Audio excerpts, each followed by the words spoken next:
everyone. Welcome to the official Autoblog.com live stream.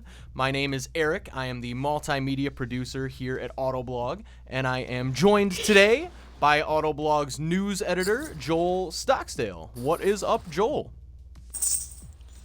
Not too much. Usually I have a witty comeback, but you know what? I'm just not feeling like it. That's fine. That is 100% fine. We are going to be doing some. Well, I'm not sure if you are also going to be playing a game, or if you're just chatting. But I'm going to be doing some F1 2020 today. Are you doing any gaming today, or are you doing real work while we're talking? I think I'm pretty much just chatting today. Okay. Oh, we got Julie Davis and Swedish Joel. Wow, what's up, guys? Julie's from the UK and Joel is from Sweden. Very cool. How's it going? Hope you're both doing well. I am definitely excited to get back into this game. Joel, I know you weren't around last week for the last F1 stream. Oh, I should say, I usually say this up top. We do stream twice a week, Tuesdays and Thursdays, from 2 o'clock to 4 o'clock. We don't always do this game. We switch it up, but it's always some kind of racing and or driving game. But last week, we did do this game for one of the days, just because this is one of the rare ones that honestly, I was pretty nervous about, just because it seemed pretty simulatory and simulation-y, and that's usually is not my thing, but this one is either it's just the way it's made, or just the way that it has allowed me to configure it. It's really clicked with me, and I've really been liking it a lot. So I was gonna play it again, and Joel, what I wanted to tell you is last week, so I was struggling, being frustrated with not understanding anything as usual, and the chat really coached me to success last week, and that was really awesome. So Swedish Joel in the chat says, is he from the US? Yes, we are both from the US. Joel and I both work for Autoblog.com.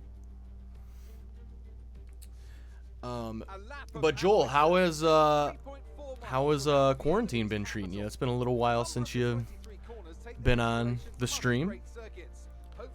Yeah, got my good days and bad days. Yeah, totally. I feel like that's pretty common. Ups and downs. The quarantine blues are tough to escape sometimes, but yeah, for the most part, hanging in there. Nice, that's good. What were you getting frustrated with last week? So just a lot of things that I felt. So I really like it. I want to shout out. Julie says this is the first time watching us, so we really appreciate it, Julie. That's awesome. Hope you enjoy. We're pretty laid back. I'm not very good. This isn't like a competitive stream in any way. Just kind of chilling and talking cars and talking games and just talking all kinds of other stuff. But some of the stuff I was getting frustrated is like, I really like, the best way I found to like articulate what I like and don't like about games is I really want games to be 100% idiot proof. And when they're not, it's like sometimes I feel like games assume too much of the players. And for instance, games like this, and on the one end, I feel like that's fair. This game is clearly more for F1 fans than it is for average gamers, I would say. But in my opinion, all games should probably be a little bit for both. So some things that I was getting frustrated with last week is, I didn't understand the point, like what the LB overtake was. I felt like it didn't explain what overtake was at all. I felt like it didn't explain what I think it's DNS. I felt like it didn't explain what that was very well at all. And I also completely missed all of like the extra little practice things you can do. Like I didn't even realize those were a thing. So the chat, we had some big F1 fans in the chat, and they really helped me out last week, and it was very nice of them, and it greatly improved my experience, and I feel like if the game would have just done that in game, it took literally 5 minutes to explain this stuff. Like, I just wish that would have happened in game. Are you laughing at my dog? Yes, screaming. That was quite annoying. Yeah, she does that sometimes. She does that when people are walking up to my door. Hopefully, that's my PC part I've been waiting on. You can only hope. But I will say, though, that I have, and it was on this setting all last stream, and it's still on this setting. It is on, the AI set to 70, which is hard, and I've been doing fine, so I'm not mad about that. Yeah, I was kind of surprised. I think the default AI setting is actually too low. Yeah, it's very low. What is it, like 20? Yeah, and it's really, I think, too easy to win. Yeah. But I do appreciate that, because if you're like dominating, if you find it fun, then good for you, keep doing it. But if you want more of a challenge, then you can easily up it, and that feels less psychologically annoying to me than it would be if I would have had to turn it down. You know what I mean? Like, I hate turning difficulty down, but I don't mind turning difficulty up. So I feel like maybe it's the safe play that they made there, but that's yeah, okay. Maybe so.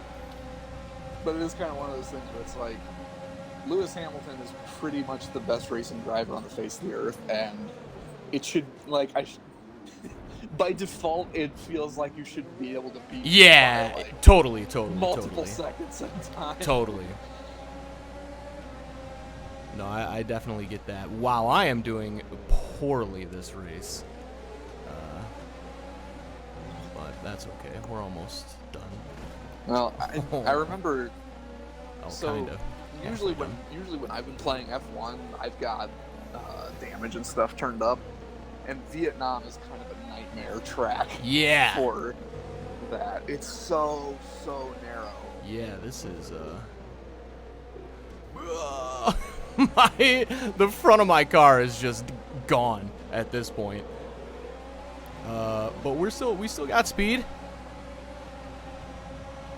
DRS. I think I said DNS earlier. Mm-hmm. DRS is what I meant for anybody watching, if you did not know what I was talking about.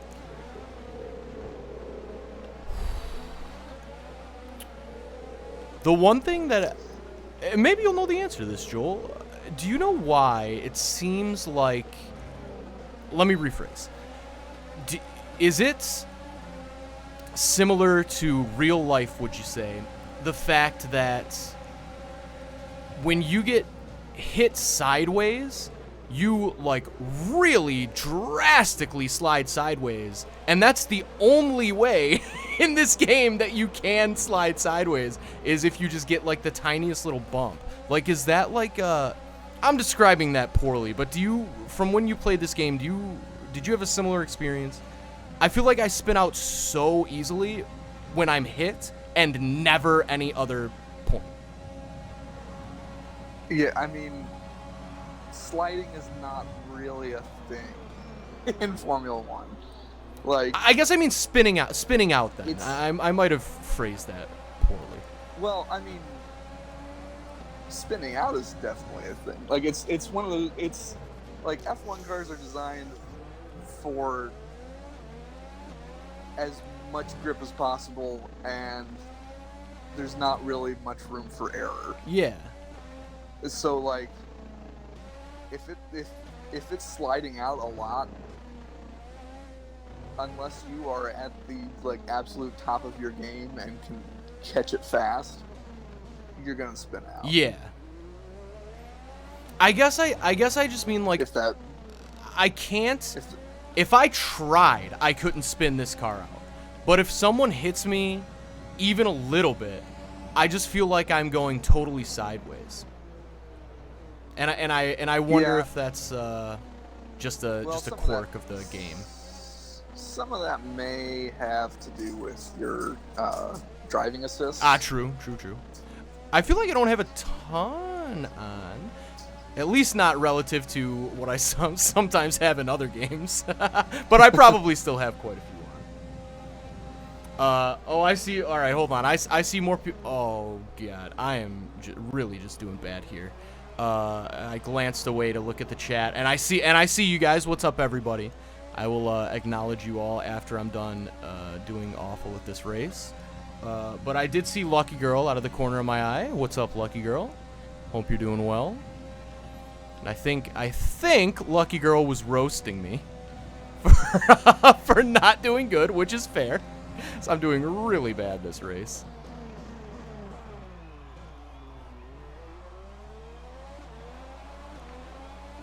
Because I wanted to do a practice first, and I either missed it or I don't know. Maybe I just maybe I did that last stream and I forgot. And it didn't allow me to do it before this race, but that's fine. So Eric, have you done the My Team mode yet? Very briefly. That was the mode I started with. And I did like it, but that just doesn't... my interest in these games is like the racing. I'm not... I think it's cool that you can manage your own team and stuff, but I'm just not very good at it. So, but that's the one that you got more into, right? How are you liking it? I've really enjoyed it, partly because it is really fun to create your own F1 team. So like you get to pick which engine manufacturer you're gonna work with. You get to pick your color scheme for your racing suits and for your car. I don't know. I just think it's fun to be able to be like the other teams and yeah, be like, yeah, I'm gonna take on the world. Like, yeah, I'm not gonna just be a driver from one of the other teams. Like I'm gonna start up my own team to try and rival the big guys. Yeah. No, I love the idea, and I think I might be more. I'd probably be more inclined to do that if I thought I was going to play this game more off stream, but I have a billion other games that I want to play off stream, so this is pretty much a stream exclusive game for me. Yeah. But for my money, I this might be slightly controversial. I don't think it's too controversial, but my favorite team management portion in any game has been in NASCAR Heat, and but I think that the reason why I like it is could be a solid argument for why others might not like it. Oh, I got a corner cut. That sucks. And it's because it's not super in depth. It's like super easy. I don't know about super easy, but it's pretty easy. But yeah, I like the NASCAR Heat games. All right, let's see what we got going on in the chat here.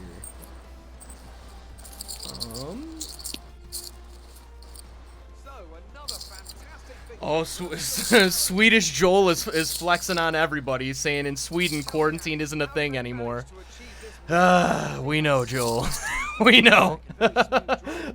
We're jealous.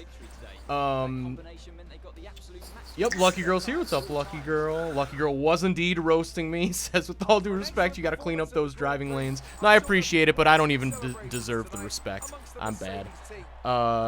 Joel says, I gotta go. I have to sleep early now when school starts, or I'm not gonna sleep right now, but like in an hour. Anyway, bye. No problem. Thanks for hanging out, Joel. It was good to see you here. Andy's here. What's up, Andy? Andy says, turn off your driving assists. I mean, only if you want to see me do nothing but spin circles for the next 2 hours. Julie does not... And then, Go ahead, Joel. And then Eric will be very angry, Yes. frustrated, and rage quit and just play Rocket League.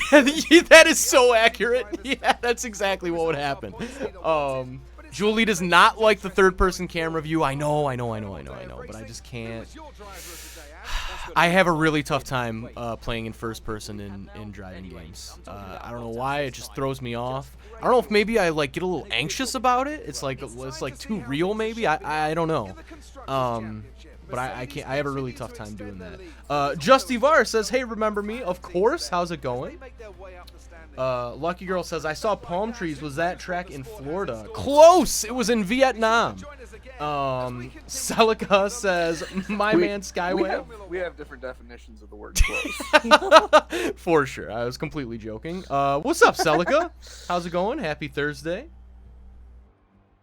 Wow. Andy says, "I'm currently playing Project Cars 2 with no driving assists and from the driving seat." Well, you are a better man than I. That is for sure. I could never. I mean, I could do that, but I'd hate every second of it. Because I'd be really, really bad at it. Joel, how are you?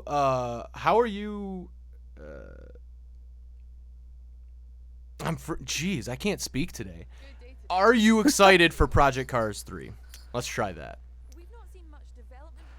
Well, so I've actually never played the other ones. Oh, I feel like maybe I knew that and just forgot, but that's interesting. So I don't really know where I land on that. I mean, I'm kind of excited. I mean, I think it'll be the first opportunity for me to actually mess around with a mid-engine Corvette. Hey, there we go. Yeah, because sadly, the mid-engine Corvette showed up in the middle of our plague-ridden country. And so only one of us got to drive it when it showed up this past week.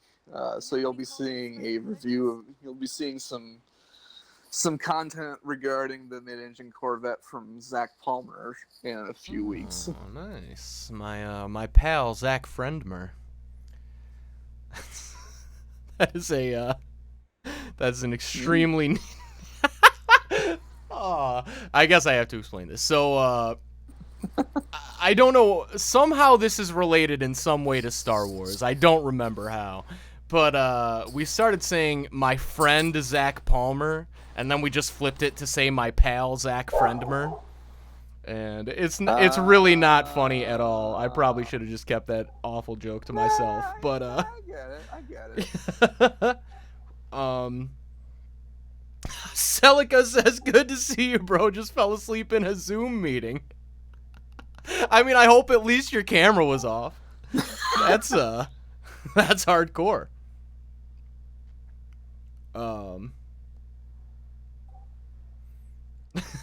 Justivar says, "I'm fine. How about you? We're doing okay over here, Justivar."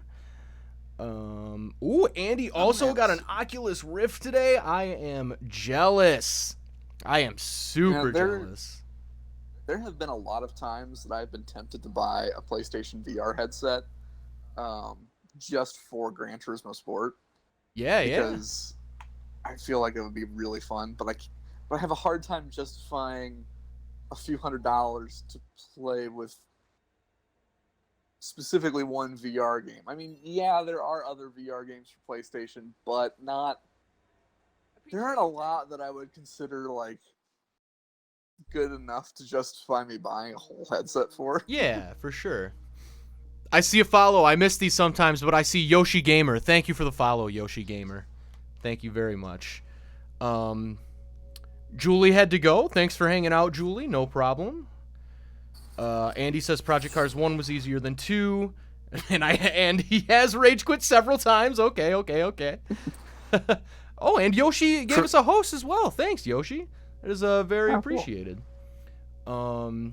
And we have heard that Project Cars 3 is aiming to be much more friendly to newcomers. Yeah. So it should be a little less frustrating and difficult. Yeah, or filthy casuals like me. Well, I guess I still would be a newcomer to that series, but definitely not a newcomer to gaming. Celica and Lucky Girl are chatting it up. Okay, Lucky Girl. So is it just on our channel? Is it happening on other channels too? I see you saw that it's still not 100% working right. Blue Top Hat Gaming is back. What's up, Top Hat? How's it going? Celica fell asleep, camera off and muted, super incognito. All right, that's how to do it. Coven's here. What's up, Coven? How is it going? Everybody's talking about driving assists.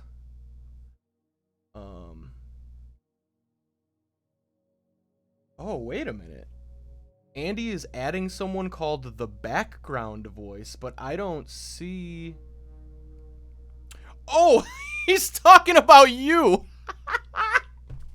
Oh. The background voice's name is Joel. I was like, am I missing a user? No, that's Joel Stocksdale, Autoblog's news editor, is on with us today, if anybody missed it. Hello there. Oh, General Kenobi. All right, cool. Okay, so Lucky Girl says it was happening on other streams too. All right, it wasn't just us. I felt so bad. I reported it to YouTube and they fixed it, but when I was in a friend's stream, certain people still couldn't see my comments. That is the weirdest thing in the world, Lucky Girl. That is super weird. But at least it sounds like you're on the right track to get it fixed, so that's good. Okay, so I just realized I have $300,000 and I have not upgraded anything yet.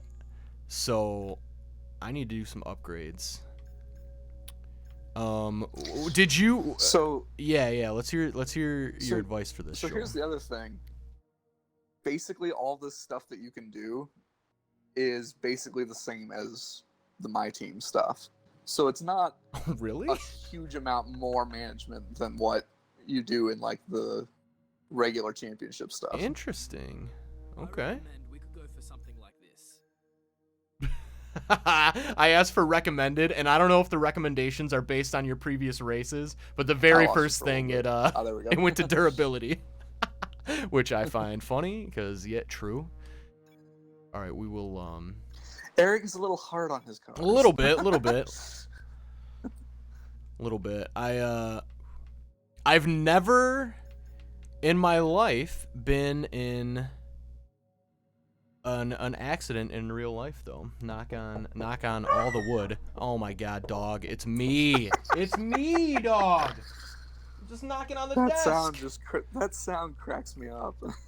I know it's not a bark and it's not a howl. It's like a screech. It's so unnecessary. It's super unnecessary.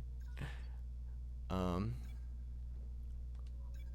right, yeah, sure. We'll develop this as well, and we'll develop this as well. Why not? We got the cash.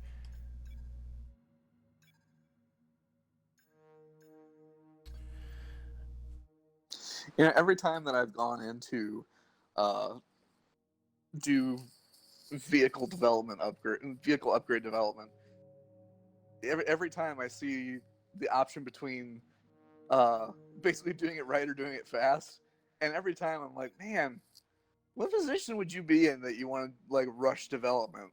Like, yeah, with a 45% failure chance, that might as well be 50-50. That seems so crazy. It's like, why bother? Yeah, like just get it to me for the next race or something. Like, what's the point of trying to rush it? Yeah, no, I agree for sure. Let's see here in the chat. Yoshi Gamer says, "I love F1." Nice. It's Spa this weekend. Is that like an F1 track? Oh, Spain? Yeah, Probably Spa. Spain. No, it's Spa. Okay. What is It's Spa? Spa-Francorchamps in Belgium. Oh no! I made the morale of my chassis team poor. I didn't mean to do that. I had to pick one. I would have put the blame on myself if it would have let me. I suck. It's not my team. That's a bummer. Sorry, Chassis team. I feel bad for these guys. Eric's such a jerk. I know. Yoshi is saying they're excited to watch practice. Andy says, silly question. Are you using a wheel or controller? I am on controller. We do have a wheel back in the Autoblog office, but I don't have one here. But honestly, even if I did, I mean, that's a lot to like set up and take down. And I'm not the best with the wheel. I know a lot of people prefer it. I'm just not very good with it. Yeah, I'm in the same boat as Eric, where I usually do better with a controller. It's very rare circumstances with like brutally realistic simulators and like extremely nice wheels that I can do better with a wheel. Yeah, for sure. And I don't have the kind of scratch for super nice wheels. Yeah, that can get expensive fast. Yeah.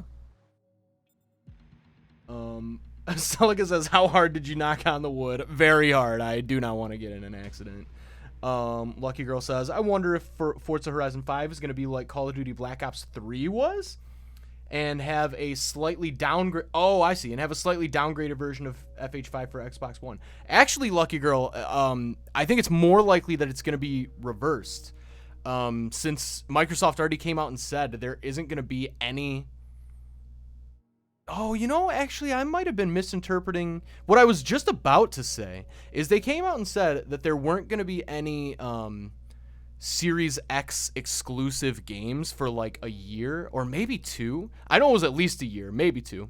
But I interpreted that to mean that it would all be Xbox One games that like got upgraded to, you know, like in like software upgraded to the Series X specs or whatever. But I just realized that's dumb because they probably will just release 2 versions of it. But regardless, I think that means that they will release an Xbox One version. It just might not be as nice looking as the Series X version, or maybe perform quite as well. Oh, go to Invitational? Sure. You know, I really do kind of think that the whole idea of like, oh, we're not gonna have Xbox Series X exclusives for such and such amount of time is stupid. Because I'd call it stupid. And I feel like it's a bit disingenuous because it's like, so basically, does that just mean that like the games that are gonna be legit next gen just aren't coming out for a whole year? Like, is that what it is? I think so. Go ahead. Hello again, And thank even you like for during the joining us today for Xbox one of the Games Showcase, every single game it would say at the bottom like what systems it would be available on, and there were a few that did not mention Xbox One at all. Oh. Wow, then that would be, yeah, I don't know. I feel like they've really put developers in a weird situation. Because this is different. Oh. So I'm doing an invitational right now, and this car feels very different than the one I've been racing. This is very slippy and slidey. Whoa. That's because it is a very different car. It's an older one, different engine, different downforce. Yeah. Like it's a very different car. Okay. Ooh, gotta focus up here. All right, not too bad. But no, honestly, Joel, I've been an Xbox guy. So I had a PS2, but everybody in the entire world had a PS2. But since PS2, I've been an Xbox guy, and it's not for any console wars reasons. And in fact, I think you'd have to be a moron to not admit that PlayStation clearly has the better exclusives. But this whole like Series X shenanigans is the thing that forced me to buy a PC. Like, I don't really have any interest at all in the next Xbox, and at this point, I'm interested in the PlayStation games, but like I've done without them for so long, I'm fine.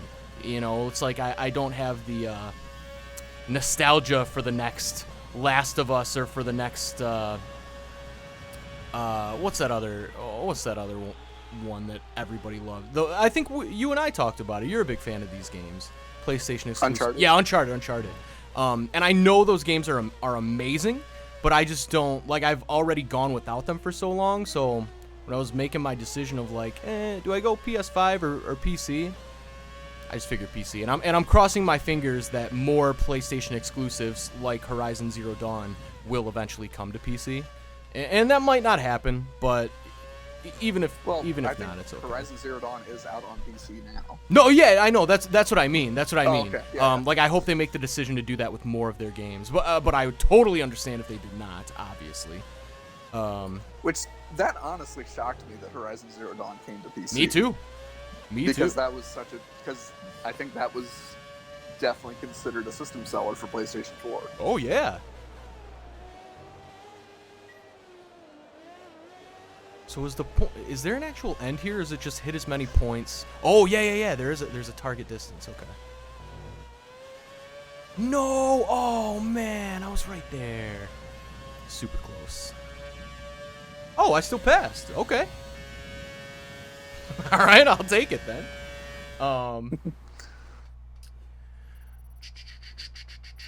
Let's see. Everybody in the chat saying, yeah, wheel definitely takes a lot of tuning and a lot of getting used to. Oh, Alex is here. What's up, Alex? How's it going? Let's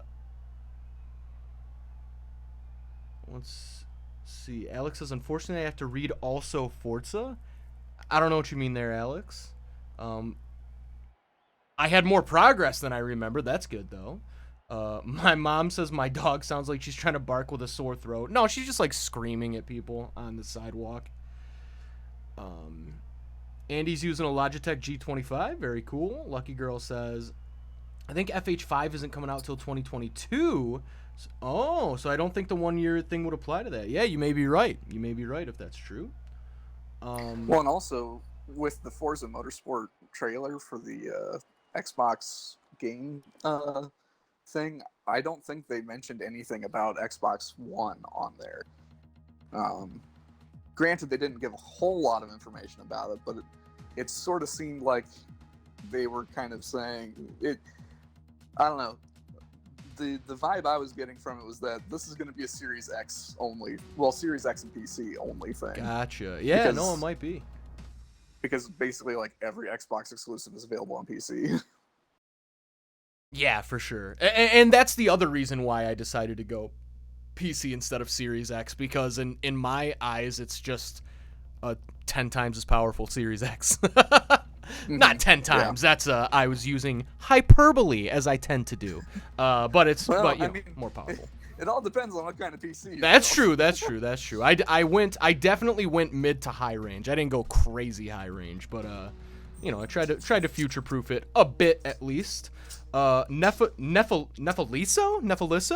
What's up? How's it going? Welcome to the chat. Says, is it possible to play this game on PS4 controller, or do you need wheel for best performance? So I'm playing on an Xbox One, and I'm using an Xbox One controller. I don't know if this game is out for play. Well, oh yeah, it must be, right?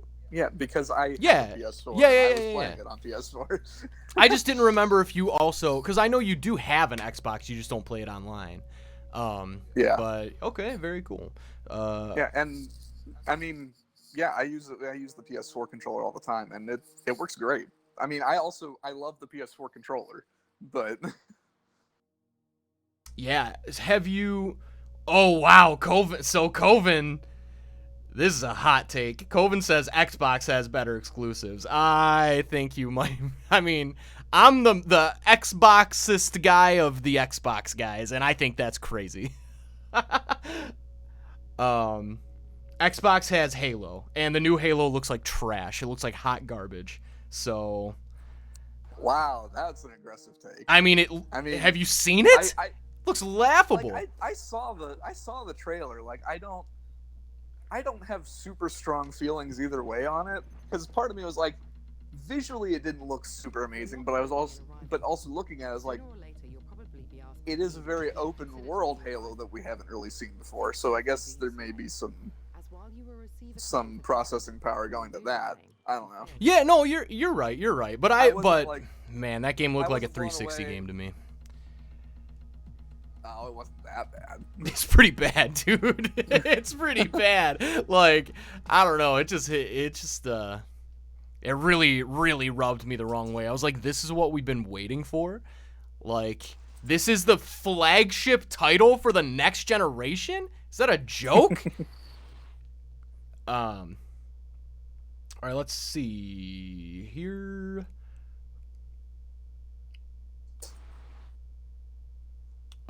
Alex says, "Why is your name Ricky Bobby?" So my name is Ricky Bobby, the legend, the racing legend. That is why. Celica says, "Burnout 3?" ? And what about it?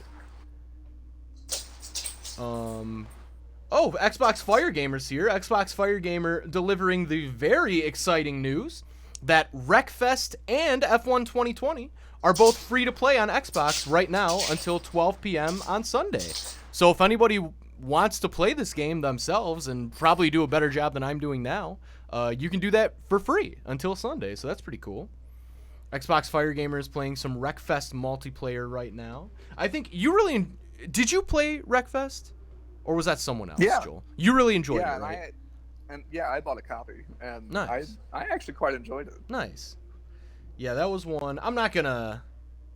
It wasn't for me, but from what I hear, people really, really, really like it. So check that one out too. Alex says, "Man, chat, you guys are cruising today in the chat."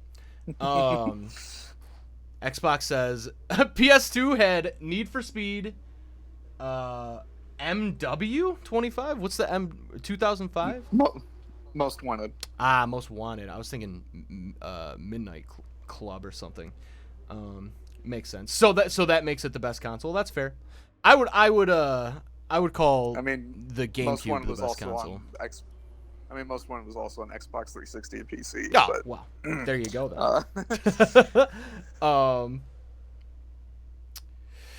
Xbox says Forza Motorsport is PC and Series X only. For... I see what you're saying.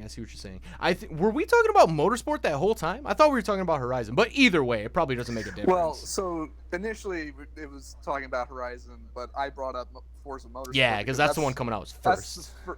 That's the first next-gen Forza that we've seen anything about. That makes sense. Oh no! Fire Gamer says, "I think one of your bots is broken. YouTube comments aren't appearing in Twitch chat via the bot." Crap. Oh, there you are. Thank you for telling me that, Fire Gamer. I'm so sorry, YouTube. Sometimes this happens. God, I'm so mad. This makes my life so much harder. Crap. Also, Coven wants everybody to know that he was joking about the Xbox exclusives. So Coven's also bringing up Need for Speed The Run was underrated. And I think I do agree with that, but it wasn't underrated by much. Fair. Like, it was a little better than I think a lot of the reviews said, but it also wasn't amazing. It had some cool ideas. I had fun when I played it. It was cool to do like a cross country race, and there were a lot of locations that like you drove through. It's like, oh yeah, this is really that place, and it was kind of cool to have sort of a more like one shot movie style story interwoven into it, but had really weak replayability and not a whole lot you could do with your cars. It was a neat idea, but it just didn't execute as well as it should have. Yeah, I gotcha. Alex says, "Rivals, let's just not talk about that." And I want to let YouTube know I was not intentionally ignoring you. I now have both chats up.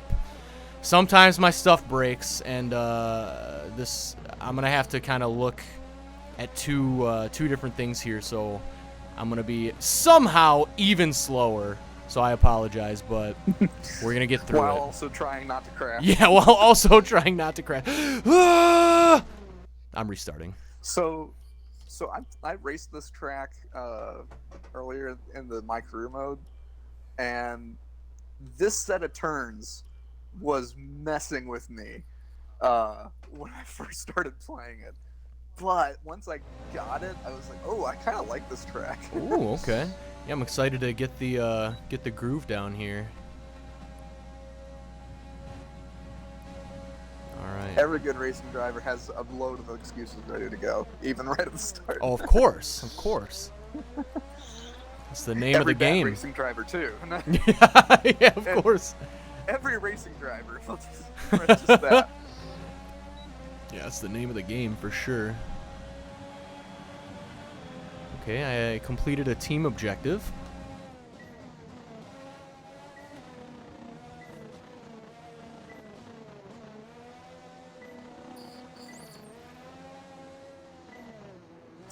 So these two corners, they're weird, and I kind of love them. Yeah. It's that like super long, like tightening corner, right into a left-hander, expanding corner. Like it's weird, but I kind of dig it. Yeah, I'm enjoying this track. It helps that I'm doing well. Definitely helps my enjoyment. Yeah, Chad is talking about what the best Need for Speed is. Oh, and also mentioning that it's really depressing that there's not going to be a new Midnight Club because Rockstar's making too much freaking money with 5. Yeah, with Gosh, GTA 5, yeah. You know, Frank, okay, so I'm going off of a tangent because I was going to say something with the chat, but also I'm going off of a tangent here. I'm frankly kind of annoyed that GTA 5 is coming to the next generation of consoles also. Yeah. It's just like, I mean, yeah, it's a cash cow, and like, you'd be insane not to like keep running it as long as you can. But also, it will have been available and fully supported with online functionality and more content over the course of 3 console generations. Yeah. Still not. Is that more or less or the same than Skyrim? Probably the same. Or maybe less, because did Skyrim start the console before? I don't know. Yeah, that's yeah, because I think Skyrim was on PS3 and 360 and PC first. Okay. Well, so was GTA 5, But right? So I guess it was the same? Yeah. Okay. Well, but there hasn't been a version of Skyrim announced for the next generation of consoles, has there? Well, not yet. But you know that's coming. Like there's not going to be a Skyrim for Series X and PS5. No, you're right. There's not. But okay. I would absolutely not be shocked to hear that that there will be one. But I don't know. You're right. There isn't one yet. But yeah, I'm just so frustrated because it's also one of these things where it's like, what could Rockstar be doing if they didn't have to keep throwing crap at GTA 5? Yeah. And GTA Online. Red Dead 2 might have actually been fun. But instead, it wasn't. It was an amazing Old West simulator, I'll give it that. But oh my god, the Old West does not seem fun. But that's a hot take that I know a lot of people are going to disagree with. Yeah, and Alex brings up that like GTA Online is pretty much pay to win at this point because there's so much like OP. Oh, Alex says this every time. No, it's not. I'm just gonna strongly push back on this. You get $1 million like every week now, just for free. Now you do. Yeah, which means it's no longer pay to win. I don't know, man. There's a lot. It was way worse. Stupid expensive. No, it was way worse when it first came out. Way worse. You can do anything when that game first came out. It's at least playable now. Online. I should clarify online. I think the story mode of that game is amazing and has always been amazing since day one and still is. But no, Alex does this every time. He talks about how GTA is pay to win. It's not. It used to be, sure. I'll give you that. But it's not. If you're getting blown up all the time, then just go into the mode where you can't get blown up. Yeah, but I think there are a number of modes that you can't access at all unless you're on a public server. No, right, but you can be on a server and you can be like intangible, like on a public server. Well, but I think there are some game modes that require you to also be killable. But those game modes are, and I could be wrong here, but I'm pretty sure those game modes are all like, once you start going into a lobby of different modes, you're no longer in the overworld anymore, so it doesn't matter. So like if you're whatever you do in the overworld doesn't affect what actual, like if you want to do races, then you just get thrown into like a race multiplayer lobby. If you want to do heists, then you just get thrown into like a heist lobby. I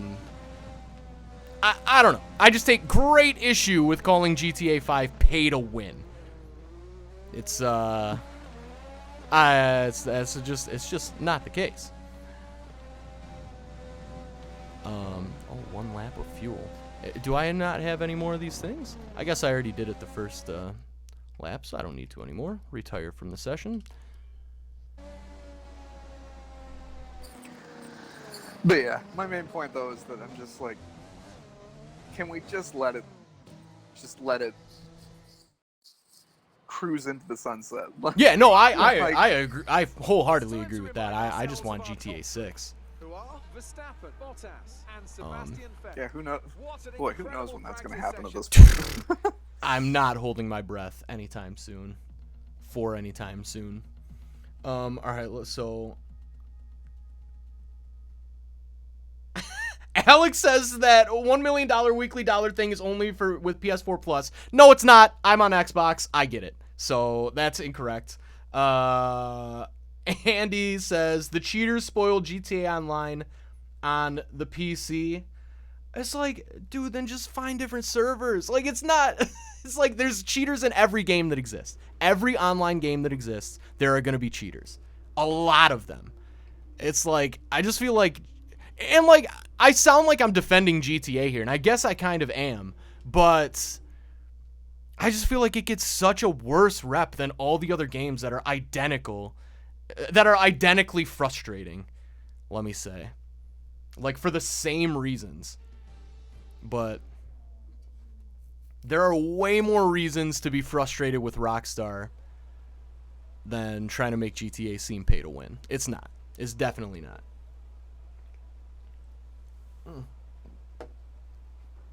It's pay to win if you need to own every single thing in the game, but why would you? And if you do, just play it more. That would be my argument. You know what? I'm just gonna go ahead and race here. We had a good practice round there.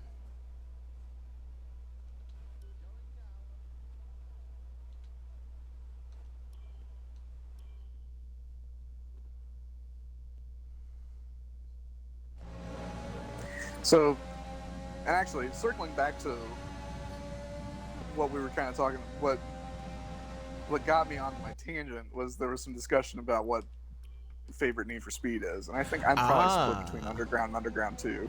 Same. Underground 2 has got to be mine. And actually, the chat is saying that we may have talked about this before, which we may have. Oh, I'm sure we probably talk about this every stream.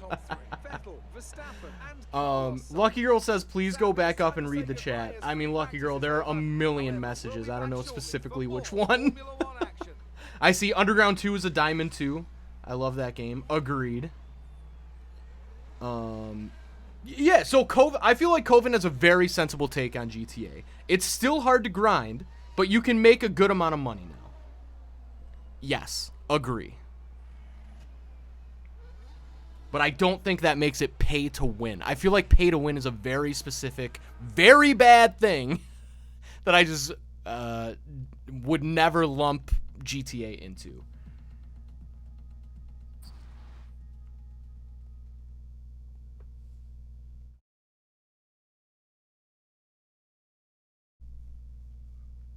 Celica says we need an Underground 3.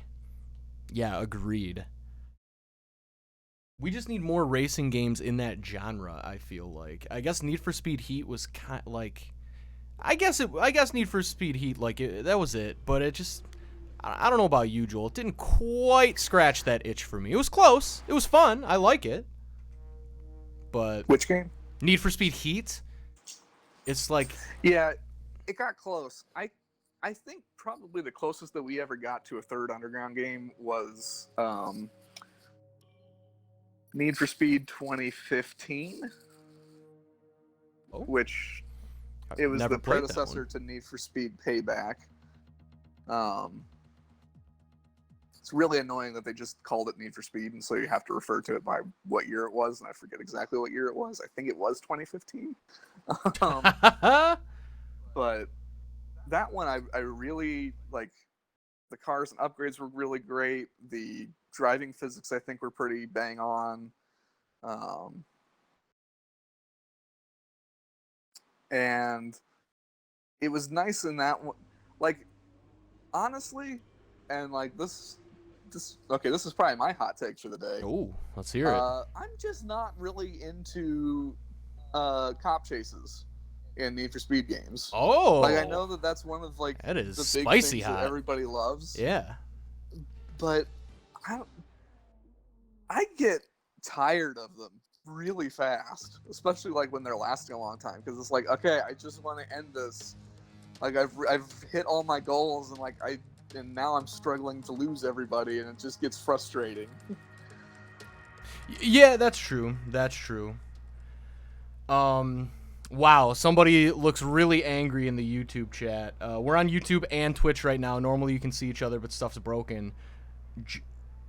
Joe Nat Pro wants to know if I'm pro.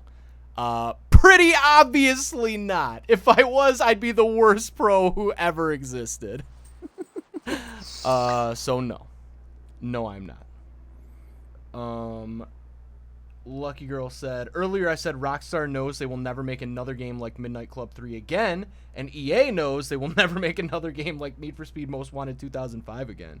I think even if they do, I think they still think, and they might be right about this, I think they still think that they can just buy the next development team that will make that game. And they might be right. They definitely might be right. Let's see. Celica agrees that Celica's also over the cops constantly chasing. And like, there's a lot of times where like I just want to drive around the city and I don't want to worry about having to get into a police chase. And it's like, just leave me alone. Let me do my driving thing. Yeah. All right, qualifier here. Try not to screw this up. Like, it is amazing how many developers have gone through Need for Speed over the years. Yeah, it's kind of a shame that there aren't too many franchises nowadays that like have stuck with the same team for like 10 years or more. 'Cause I'd love to see a game evolve in that way, or even not the same even like the same creative director. I guess the closest would be Hideo Kojima. But and people love him, rightly so. But I'd love to see like more of that in the games world. Well, yeah, and I mean, EA Black Box that Coven brings up, they had probably the longest run with Need for Speed, because they had it from Need for Speed Underground through at least to Need for Speed Carbon. I'm not sure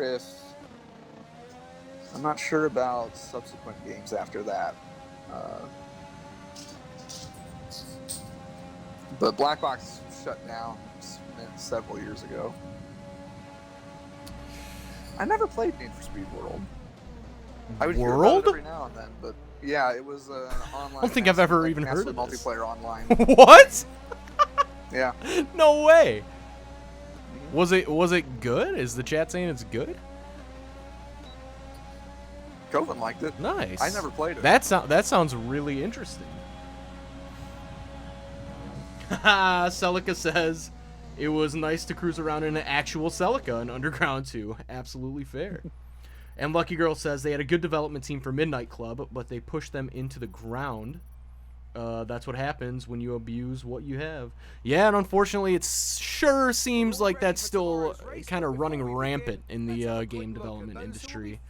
It's just, I'm sure everybody in this chat has probably heard of the horror stories of what's called crunch, things like that.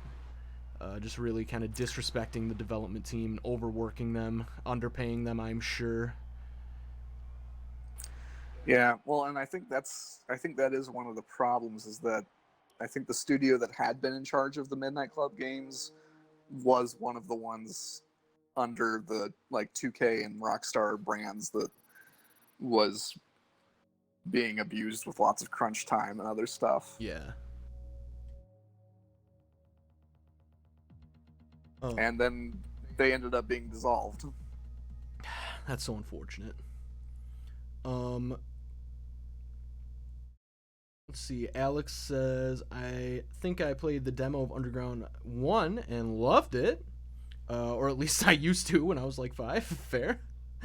I had no idea the world had shut down, but is being rebooted by fan servers. Oh, that's cool. Very cool. There's kind of a precursor to Need for Speed World that sadly I never had a chance to play it, because when it was out, my family didn't have enough of a network connection to make it worth playing. Was a game called Motor City Online, and it was like an only online racing game.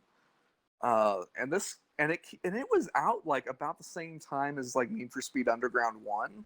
So this was, it's making me feel old now, like a decade and a half to 2 decades ago. Oh jeez.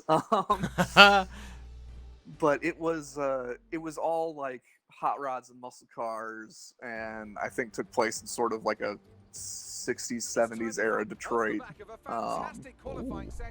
It's pretty cool.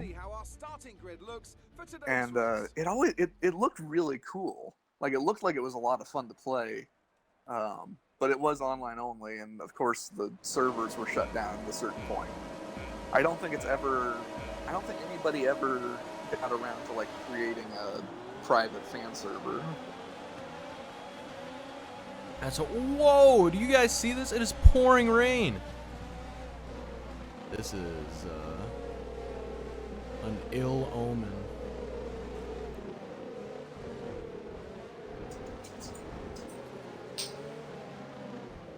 Oh, I'm gonna need you guys to get out of my way, please.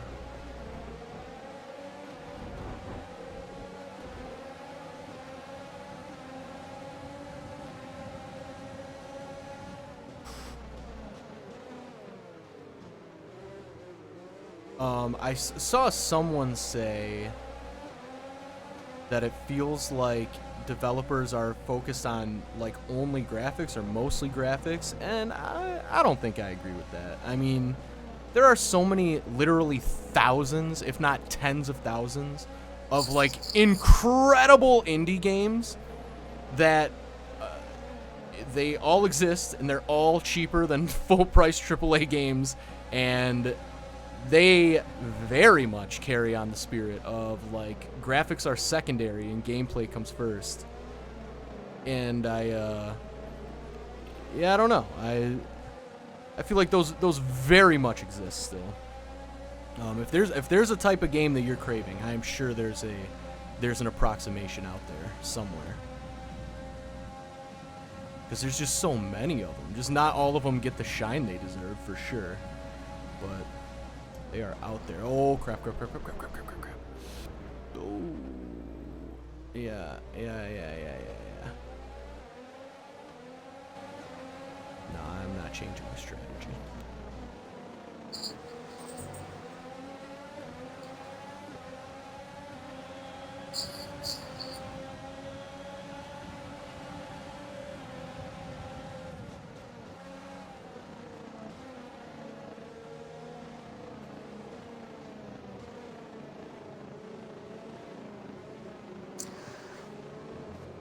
You know, it is great that like there are a lot of indie games that are filling niches and things, but it's also kind of frustrating that like none of the bigger developers have ever been like, hey, what if we try and do this, but with like AAA level polish?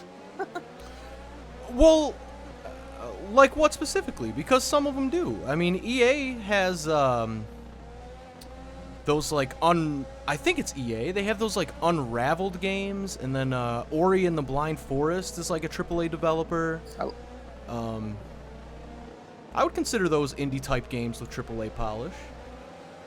Which ones? Sorry, you cut out for a little bit. Sorry. Like Ori and the Blind Forest and those Unraveled games. I think one or maybe both of those is EA, or at least an EA studio. Unravel, that was done by EA. Yeah. I guess Ori's Microsoft, isn't it? Yeah. Yeah. Well, and yeah, there are very polished ones, but I guess one of the things that I was thinking of was like Wreckfest, which yeah, that could have used a spit shine. IMO. Yeah, it has some solid underpinnings, but it could use a little extra, a little something. Yeah, no, that's fair. That's fair. That's a great example. That's a really good example.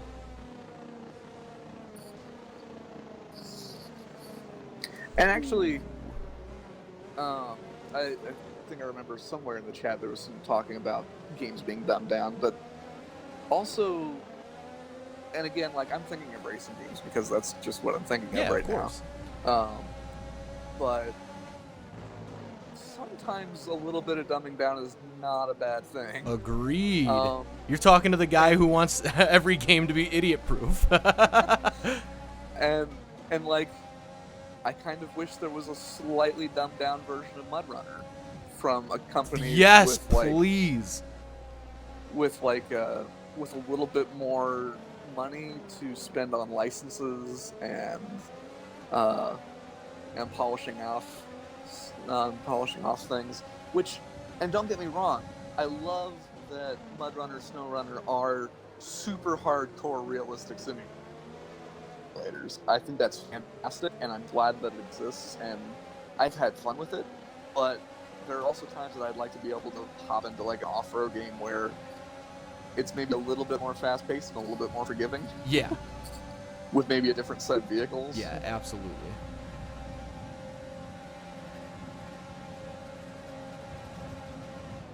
Oh, I accidentally left my overtake on, and I was not paying attention, and now it's depleted.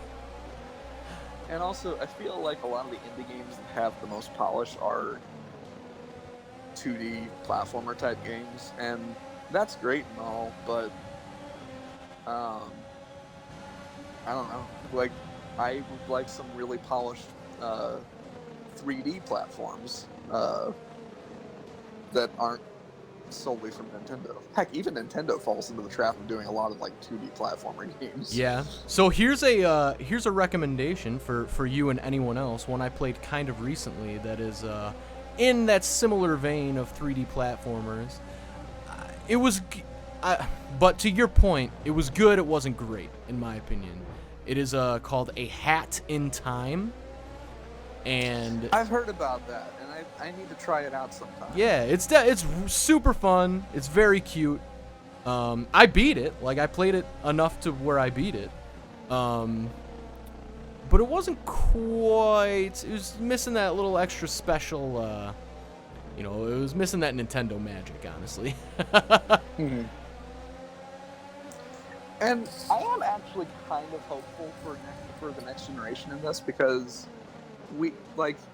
I'm super, super, super hyped for the new Ratchet and Clank game coming to PS5. Yeah, Ratchet and I'm Clank. so incredibly pumped for that. Crash is It's one of making a my comeback favorite- too. Yeah. Although, I'm going to be honest, I've never been that big on Crash.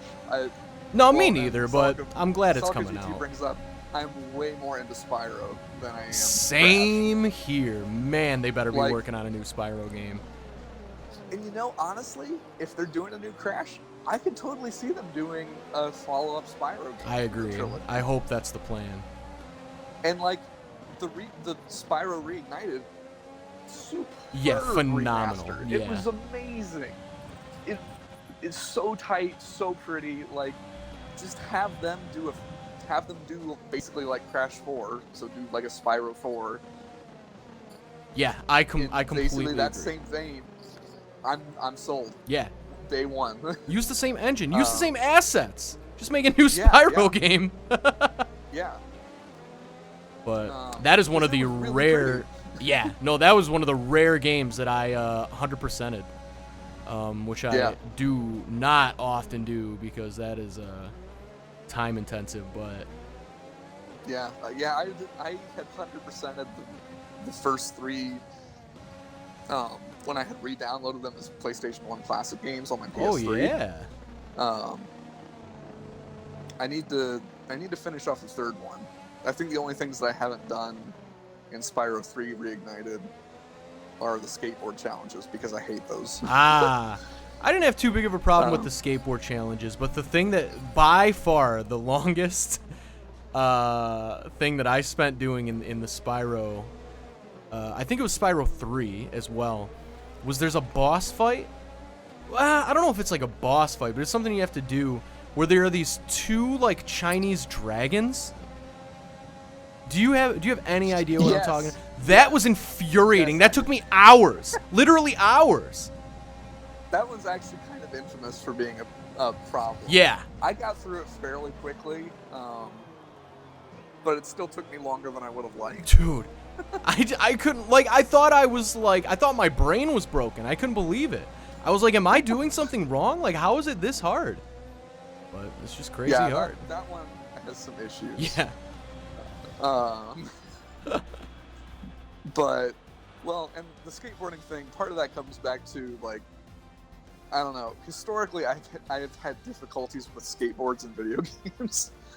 And that was kind of a problem with, like, from the late 90s into the, like, mid-2000s, it seemed like every, like, action-adventure video game or platformer had to incorporate skateboarding in some way because that was the That cool was thing. hot.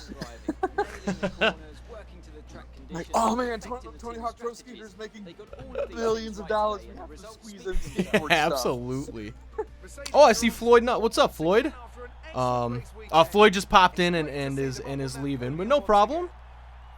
Appreciate you hopping in. Celica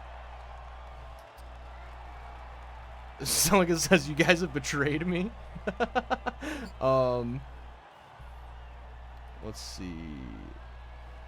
Andy says remaking games is like saying movie reboots are better than the original movies. No, it's not at all.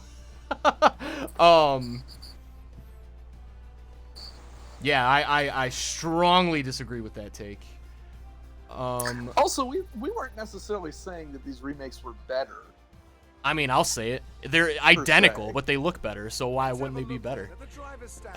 They're identical in every way, minus the bugs and with a fresh coat of paint. If they were, I would liken this more to like it's not like remaking a movie. It would be more like re-releasing it after up-resing it to 4K. Something like that. Yeah, it's closer to that. I mean, there are video game remakes that go even beyond that, but at least in the case of like Spyro and Crash, it was pretty darn close to basically just rebuilding the exact same games but with high-end graphics. Yeah. Let's see. Alex says, I want your honest opinion. Why do you think they removed Dom from Game Pass? I don't know what Dom is, but I mean, there's no opinion about it. It's just the license ran out. That's why. I I can tell you that without even knowing what the game is. I think he meant Doom. Oh, Because then because then he asked if they're gonna add Doom Eternal. Yeah, it's all licensing stuff. It's nothing. It's not for any like. Yeah, it's just licensing stuff. Woohoo says, "Ooh, F1." Sorry, Woohoo. Yes, they do cycle through. The bot is working again. I've got all the chat in one. Thank the sweet baby Jesus. Andy says, Final Fantasy VII, look what they done to that. Okay, so we're talking about two different things here. There are remakes and then there are remasters. Remasters is what I would... I guess Spyro's in a weird position because it technically had to be a remake, but it was done in the style of a remaster. The only reason it wasn't a remaster is because they literally lost the original code for the original Spyro. Well, yes, but here's the thing. To rebuild them, they basically created like kind of a bot. Yeah, to like steal the code back. Kind of, yeah. Like it would like play the game and it would map out all of the maps. Yeah, and like that's so cool to map out like exactly what steps all the characters made so that they could make sure that it played identically. And boy, having played a lot of Spyro games in my lifetime, it sure felt identical. Yeah, agreed. Celica says the Crash remakes were not better because the controls were not as good. I mean, I no comment because I never really played the original or the remaster. Right, I'm in the same boat. However, I have read that with the Crash games, the first game is a little weird because they used the same like physics and stuff from the second two games, which had been tweaked from the first one. Oh, and they applied it to the first one. Right. So there's some kind of fun. That's like, a no-no. It mostly plays normal, but I remember hearing a lot about. There are a couple levels where they're more difficult than they had been before because the physics are a little off. That makes sense. It does feel like I do feel like there needs to be like a term for something between remaster and remake, because agreed, yeah. There are like straight remaster ports. Yes. That basically just give you better textures and better resolution. But then there are also remakesters, kind of like Spyro and Crash, where all of the assets have been rebuilt, but it's still running like the same kind basic engine and physics and things. And then you have like remake, reboot type stuff like the Final Fantasy VII remake. Yes, Celica says remixes. Yeah. I like that. No, I know. I know you're talking about the Final Fantasy VII remake, Andy. What I'm saying is like I consider the Spyro quote remake just a remaster. But no, Final Fantasy VII remake is a different game. It shouldn't have been called a remake. It should have been called, spoiler alert for the next 10 seconds, plug your ears if you don't want to hear about Final Fantasy VII. It's a sequel. It's not a remake. It's a sequel. And that's annoying. For sure that's annoying. But also, come on, man. You know that's not the norm at all. At all. In fact, I would say that's a unique situation. And actually, for that matter, I mean, Insomniac basically did that with Ratchet and Clank. The Ratchet and Clank for PS4 is a remake of the original one. There are levels and characters and stuff from the original, but some story elements have been changed, and some new levels and new weapons and things have been added. So it's not a straight like remaster upgrade. It's closer to sort of that reboot remake territory. What game? Sorry. Ratchet and Clank on PS4. Yeah. Yep.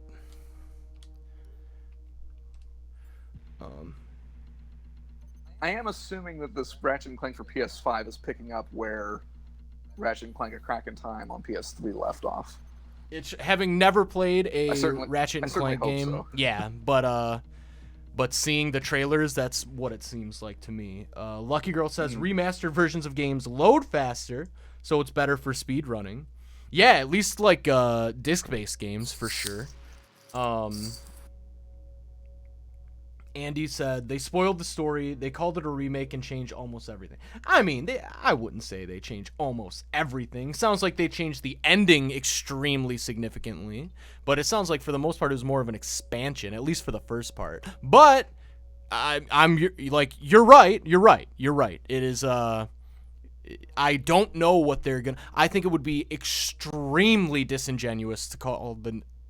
I guess spoiler alert again if you care for Final Fantasy VII for the next 10 seconds. Plug your ears. I think it would be extremely disingenuous to call the next version of Final Fantasy VII a remake as well. Just call it like Final Fantasy VII B or something, or like Part 2. I don't know. They already did a Final Fantasy X 2, so why not? Yeah, I was gonna say like they've done that a few times where it's like the same Final Fantasy story as the last game, but it continued. So it's not a new Final Fantasy game, so it doesn't get a new number, but it is a sequel to the last numbered one. So it's the number sequel. Yeah. I promise that makes sense.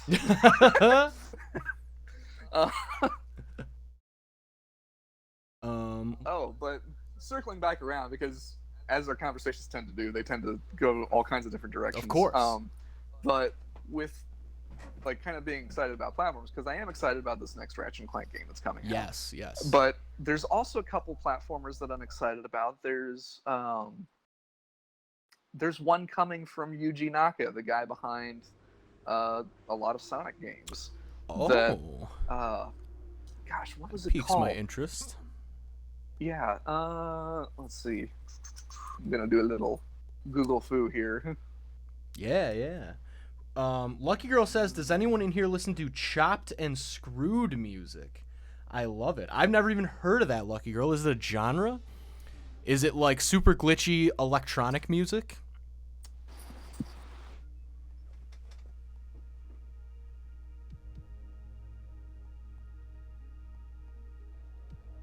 Oh, for heaven's sakes, why is it that I... Okay, here we go. Like, I type in Yuji Naka game, and, like, almost all of the stuff is, like, old stuff about talking about his Sonic era. And it's like, he announced a new game. Why is that not the first thing that comes up? Yeah, right? Okay, it's called Balan Wonderworld. You'll have to look up the trailer. It's a little bit hard to describe. Oh, all right. I'm interested. Just in words. But it looked pretty cool. And it definitely has kind of that, like, late 90s Sega Sonic art style. But, like, next generation, I think a more unified art direction also.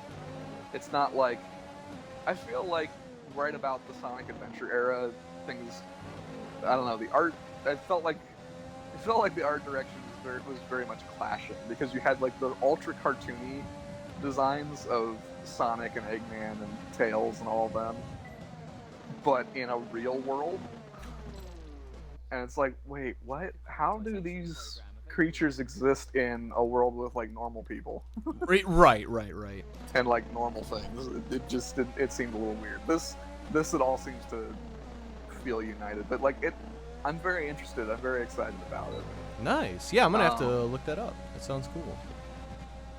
And then the other one that I'm excited about, but now more reserved about, is Psychonauts 2. Oh, what is? So I hear about Psychonauts, but I don't know a single thing about it. Thing I love. You cut out there for a second there, Eric. What'd you say? So I know about Psychonauts, but I don't know a single thing about it. What is What is Psychonauts all about? So Psychonauts is a platformer from Tim Schafer, and so the theme of it is about these psychics that are able to like go into people's minds and like What is that? What was? everybody's. Sorry, What? I'm so annoyed. I just spun out. I get that's the first spin out, though. That I maybe of my time playing this game without somebody hitting me. Wait, what track are you on? I couldn't even tell you. Okay, I'll just have to watch again, see where you spun out. Because if it's the track that I'm thinking of, I kind of wonder if you spun out. No, there's no reason for me to spin out. I just suck. It wasn't. Oh, okay. I don't think it was necessarily tricky. I mean, maybe it was, but I'm gonna have to watch this because it might be a corner that I was struggling with. Oh wait, I think this is Donkerford. It's got a lot of like banked turns that you've got to be a little bit on your toes about. yeah. All right, here we go. But yeah, so Psychonauts, it's basically the first game which I recently bought because I was kind of craving a platform. I was like, you know what, I've never played this, and the sequel's coming up soon, so I should give this a try. Yeah. And it's definitely got that like Tim Schafer, borderline Tim Burton kind of graphic, kind of art direction. Yeah. Everything's a little bit creepy and twisted looking. What did Tim Schafer work on previously? Again, did you just say Tim Schafer that? has done. No, I haven't talked about what games he's done, but he's done a lot of a really wide variety of games. Joel, I'm gonna start yelling. FYI. Oh my God, I'm gonna lose my mind. I love that. Like, I haven't seen what happened yet. Oh, you went through a barrier there. No, I just don't understand why. Like, sometimes I'll put 30% of my car through the goal and it'll count. Sometimes I'll put 80% of my car through the goal and it won't count. And it just doesn't make any sense. I feel like there's no consistency. It may have to do with your speed, because if you don't hit the gates fast enough, it won't count. It's the first one though. Like, here, check this out. So it's like it's the first one and then it locks up the next like 2 or 3. That's what I don't understand. Because if it's like I just didn't. Well, so like if you didn't get through the first, like if you got through one of them, like if you aren't going fast enough through every single one of them. But then why does it automatically read out the next like 3? That's what I don't get. Like, it doesn't even give me an opportunity to make up for it. Here, we'll see. I mean, hopefully it doesn't do it again, but if it does. Because, I mean, I think it grades you on, like, the whole sector, so, like, if you screwed up one, I mean, you screwed up the rest. I want to throw this controller through a wall. Still got green. No, I didn't. You'll see. Okay, yeah, I see the spin out now. But yeah, anyway, so Tim Schafer has worked on a wide variety of games. He's done Grim Fandango, Psychonauts, Brutal Legend. Let's see. One of the more recent things from his studio was, what was it called? It was like a point-and-click adventure game, I think. One of the things that he's known for is not doing sequels, though. So the fact that Psychonauts is getting a sequel is kind of a big deal. Oh. Interesting. But yeah, and the idea behind Psychonauts is you're this kid that goes to this summer camp to learn how to become like a psychic warrior and go into people's minds to like confront their fears and demons and things like that. It's a neat idea. Is it like realistic? Is it like, why are all these red? Why? I don't get it. It's very it's a very cartoony design. Like it looks like a Tim Burton kind of like stop motion animated graphics. I mean, it's a lot smoother than that, but it's that kind of cartoony but slightly dark and twisted looking. Yeah, I like that.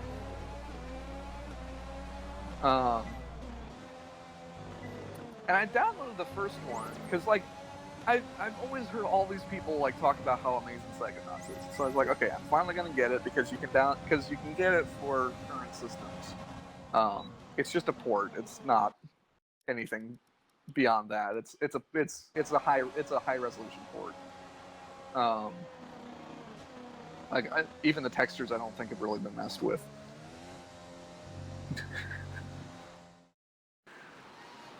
That does sound cool though.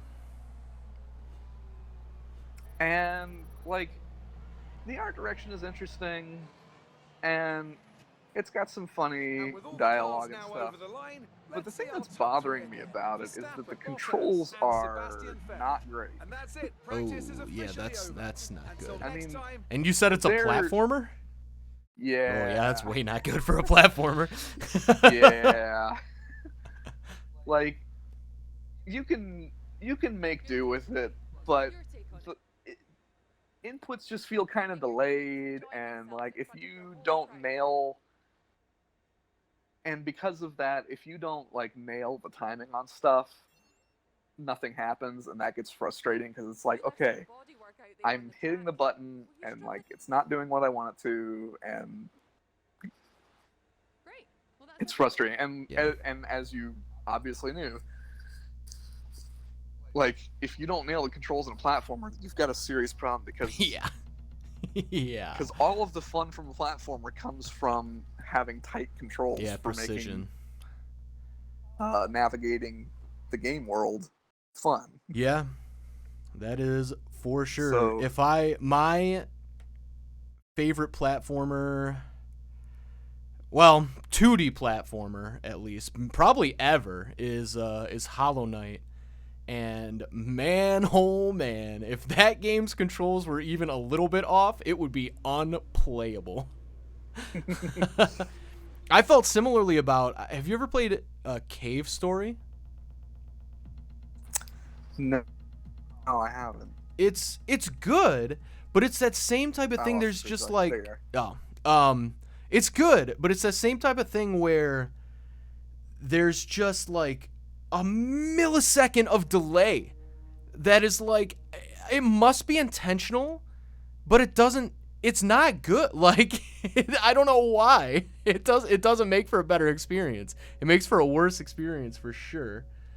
Oh, hold on. We got chats here. Lucky Girl says chopped and screwed music is a type of music. It's like taking songs and slowing them down and chopping them up. Interesting. I'm gonna have to check that out. That sounds like my kind of thing. Sindri, what's up, Sindri? How's it going? Welcome. Wants to know favorite F1 team. I don't know if you have one, Joel, but to be honest, I really don't watch F1. But I just enjoyed this game, so I couldn't tell you. I mean, I guess Lewis Hamilton, because he's the best. So I'll go with Lewis Hamilton, whatever team he's on. I'm kind of in the same boat. I kind of root for Haas F1 because they're an American-based team, and like I really, and I also kind of at the moment kind of back Aston Martin Red Bull because they're the most successful like Honda powered team, and I kind of like Honda. Okay, that's fair. That is totally fair. We got either M Slater or Miss Later. I'm not sure which one. Saying, after 2 races on my own team, I got a message saying, worn components. What should I do? My power unit number 1, all yellow. Oh, you're asking the wrong guy.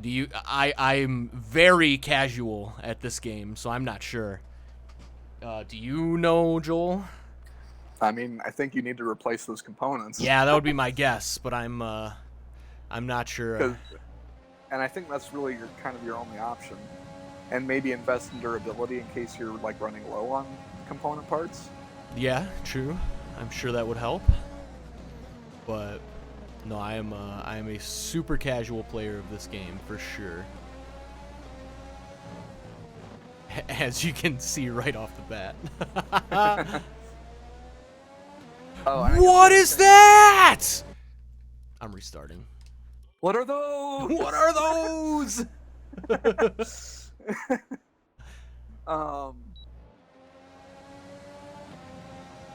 And the last couple things I'll say about Psychonauts, the game is designed around, like, the game isn't hard enough that the controls become a problem.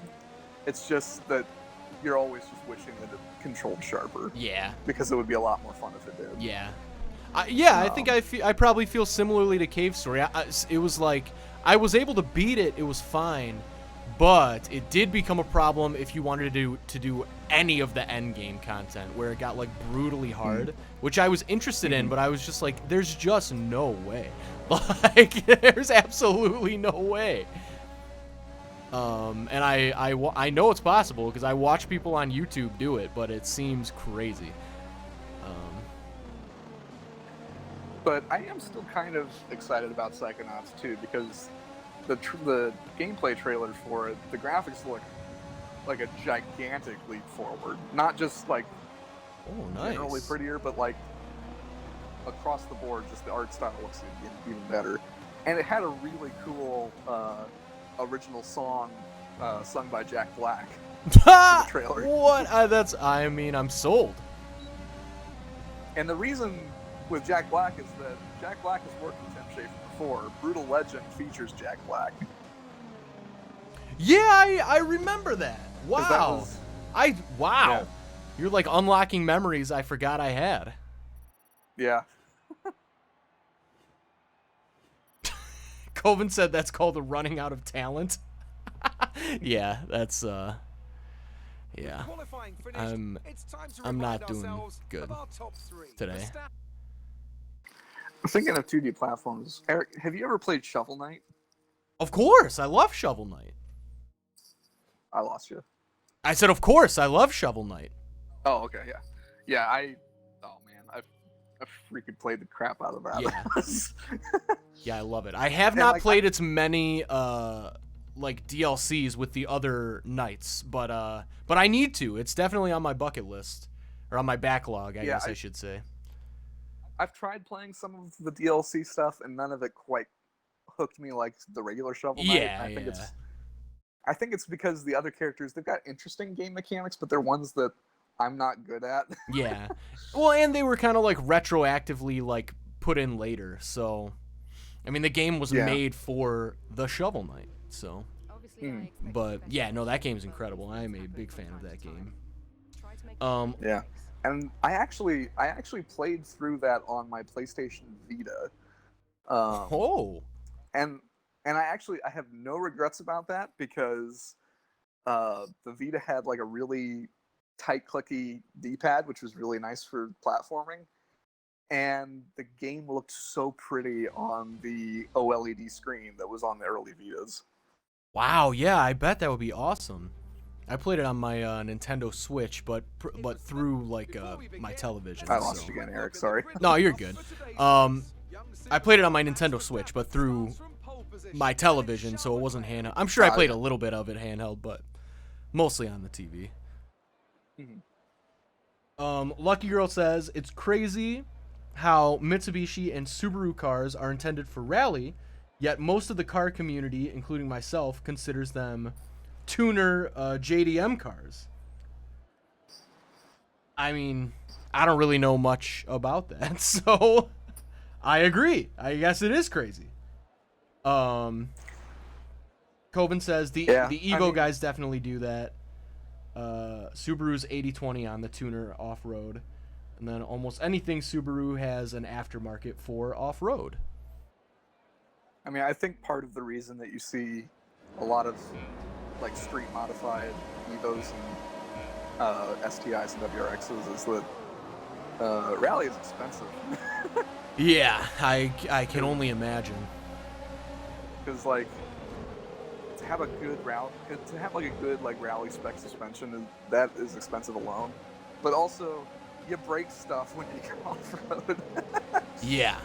Like you damage bumpers, you put dents in the body, like you bend wheels and bust tires. And, like it's expensive to actually do any kind of rally. Anything like close to rally can be expensive and carries a high risk of damaging your car. Yeah. And And yourself. Yeah. Well, I'm pretty safe. But I mean, like, you're like driving 6 inches away from the edge of a mountain a lot of times. But like when I'm saying rally, like I'm also kind of including just like so Yeah, like enthusiast rallying and like local rallies and stuff like that. Right. Like, do you know what autocross is, right? Yeah. Where you're in a parking lot, you're doing this like timed home course. Yeah. It's fairly slow and not There's also like SCCA Rallycross, which is like that, but in like big dirt fields and stuff. But even with that, there's a good chance that you're gonna like ding up the bottom of your car, and sure. You might get a flat, or it's more expensive than doing stuff on pavement. Yeah. Yeah, I would love to have an opportunity to do something like that, but A, I'd be extremely nervous. B, I'd run into a tree within the first 3 minutes. And C, nobody in their right mind would ever let me. So, so it probably won't happen in my lifetime. But it would be fun, I'm sure. Also, I could never and would never be a passenger. I would have to drive. That being a passenger, I would pee my pants for sure. There's no way. Because at least if I drive, if I run into a tree, it's like my fate is in my own hands, you know? Like...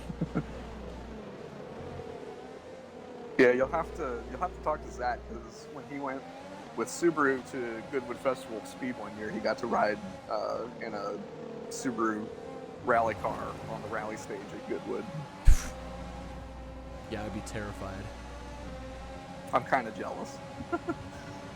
Yeah, I just don't know. And like, I know it's nonsensical, because obviously whoever would be driving would clearly be more skilled than I could ever be. But it's just like something in my brain. It's just like, I just can't. I couldn't do it. I would have to be in the driver's seat. I would have to.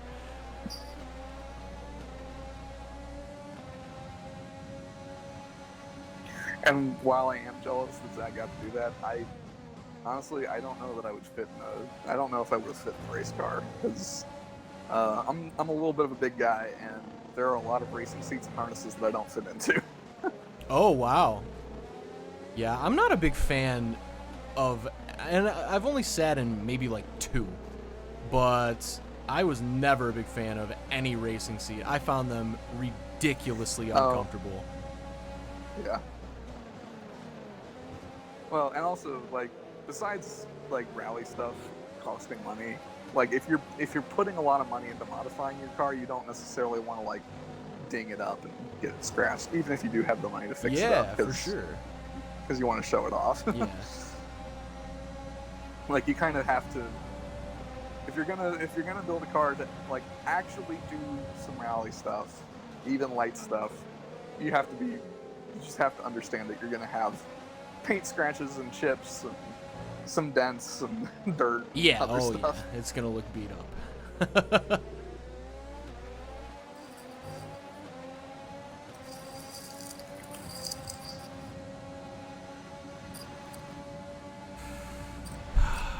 My laptop screensaver just came on. I hate that so much.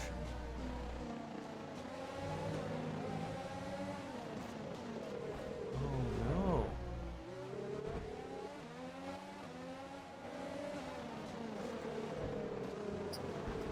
Get out of my way.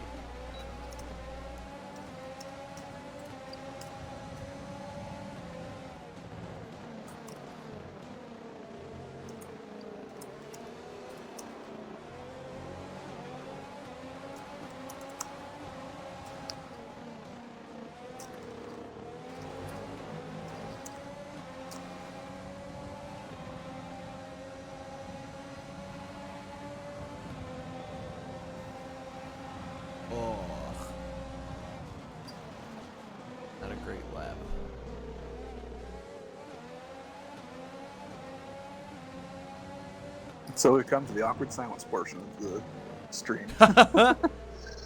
I'm trying to focus up here, but oh my god. I mean, I don't know why. It doesn't matter either way, because I'm bad either way.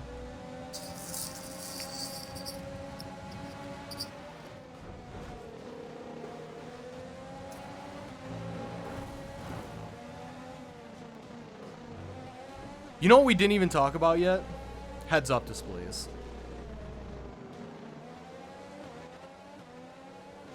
So Eric, what made you choose Red Bull for your championship? I feel just let me address for the chat. Joel was not just ignoring my my question there. We are just our connection always has connection issues. But to your question, I just love Red Bull. I love everything Red Bull does, literally. I feel like there's such I feel like there's such like an aspirational company in the way that they just do, like, if something's cool, I feel like they're like, yeah, we're in. And I just respect that so much. They have their, it's just like such, you would never think that literally an energy drink company would have so much influence on like extreme sports. but they really do, and I just think that's so impressive and cool. But that's for sure. I mean, they own a whole racetrack in Germany. That is wild. Like, who? It must have been just somebody really early. There. It must have just been somebody really early was just like, we should get into this, and just whoever the CEO was just must have been super chill and just been like, yeah, you know what, sure, go for it. And they must have just, I don't know. I don't know. But why do you ask? Why do you ask? Oh, I was just curious. I didn't know if it was because you like Red Bull or because you like delivery. Or... I mean, a little of both. I do like the. I mean, I think black and red is never not going to be a good color combination. Yeah, I just a lot of things I like about it. Coven said, "I'm trying to get into autocross," and then said, "Eric, you could do autocross." Okay, Coven. Whatever you say. I mean, you could. I've seen people do really badly, and I think you would do better than them. I mean, well, here's the other thing too, is I'm quite sure all or the vast majority of autocross cars are manuals. Am I wrong in thinking that? I mean, that's a lot of them, but not all of them. Okay. I mean, if I could find an automatic transmission, maybe. I remember when I was in college, I went to some autocrosses in Kansas, and there was a guy that had been doing it for years, and his car was an automatic transmission Mazda Miata. Oh, wow. And he was pretty quick. Yeah, I mean, I'd try it for sure. If I could drive, I would try it for sure. But I mean, when am I gonna get that opportunity? Probably never. So, I'm not gonna hype myself up too much about it. Coven also pointed out that we haven't talked about the thing that's in the title of our stream. Yeah, so that's the question I asked that you did not hear. I was gonna say we didn't. I did say we didn't talk about heads-up displays. But honestly, I mean, you guys know by now. I just make the title literally whatever. It often doesn't correspond to what we actually talk about at all. But no, we should talk about heads-up display. It's just me and Joel. Well, Joel and I were talking about it the other day, and just like how cool they are, and like what the future of them could be. But Joel, what was that? You sent me something really cool from some vehicle that was showing off their heads-up display recently. What was that? Do you remember? Yeah, I don't remember. Mercedes put out a teaser for the S-Class, their flagship luxury sedan. Like basically the best Mercedes you can buy is an S-Class. Period. Full stop. And the next generation one is going to have all kinds of crazy high-tech stuff. And one of the things that they were showing was that their heads-up display will now incorporate some of their augmented reality technology that they've already put in some of their cars. That basically the front camera will show what you're seeing out the front, and then it'll overlay like a street name kind of in 3D approximation of like where that street is to help you kind of know where the turn is coming up. But in the S class, it'll move some of that to the heads up display, so that when you're looking out the windshield, it will actually project arrows, and it will do it in such a way that it has kind of a 3D perspective, and it'll basically be like a finder in a video game, like a little finder arrow that points you to where you have to go, and that'll be in the navigation thing. And so it'll like point you down corners and like show kind of roughly where your turn is, and it'll look like it gets closer as you get closer to it. Looks super cool and will be really, really nice for navigation. There have been so many times that I have been driving somewhere and I'm like listening to the directions and I have the map up, but I don't see the street until it's too late, and I end up going past it and then have to like loop around, and then the whole time the navigation is freaking out. It's like, make a U-turn here, make a... Yep. And even if your navigation... Turn at your earliest convenience. Yeah. And even if your navigation is not on your phone, but instead on your dashboard, like in many newer cars with infotainment systems, I mean, not even newer cars now, any car in the last like 10 years, really.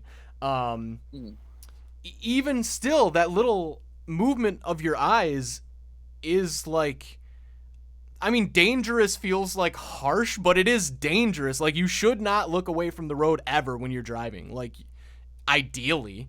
And if you can instead, like, even remove that little, like, glance away that you have to do and just put it on the windshield, like, I feel like that only increases safety.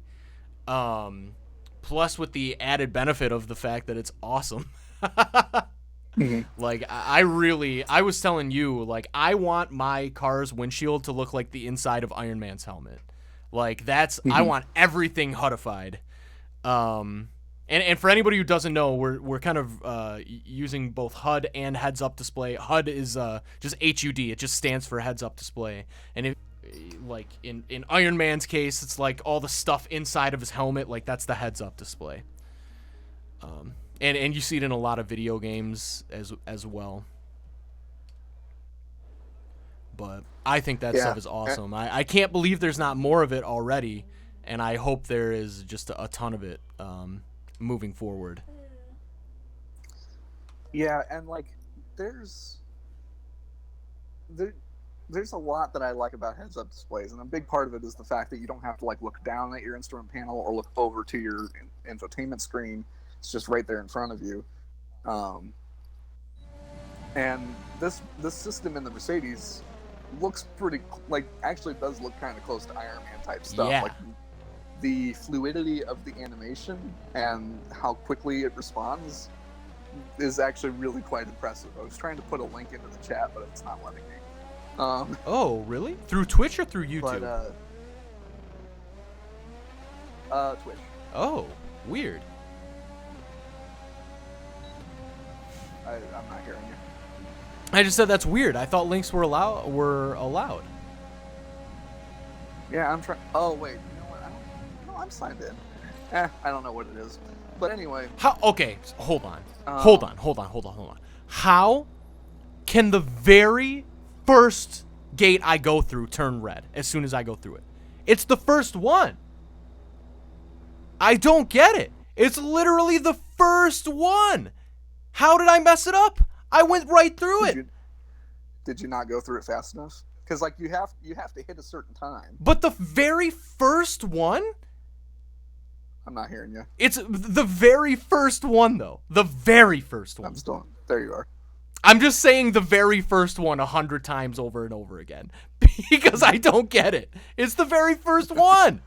How can I already be going too slow? It's the first one. That's what it judges the rest of it on. That's so annoying.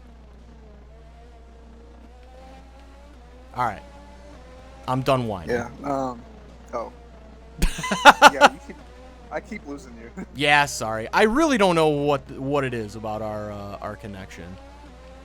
And also, actually, like the sound quality is really bad over this chat right now. It's probably my headset. I'll reset it here. Oh wow. It's 3:52, so actually the stream's gonna be over in like 5 it's seconds. Yeah, it's not worth going to all that trouble. I mean, it's not trouble. I just have to turn off my headset and turn it back on again. Here, I'll do that right now. I'll pause and do that right now. Hold on. Yeah.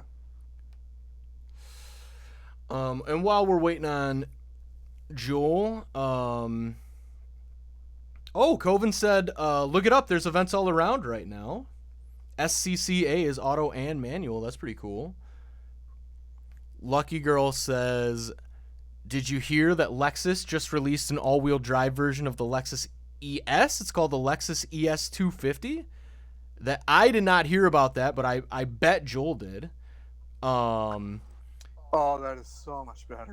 Good. Lucky Girl said, there's a pink Volkswagen Bug that my neighbors have. Oh, that's awesome. And they won't sell it, but they're doing absolutely nothing with it. I would love a pink VW Bug. Yeah, that sounds awesome. And then DJ Drew Plays Roblox on YouTube says, am I the only one watching? I was just watching the blowing up cars vid.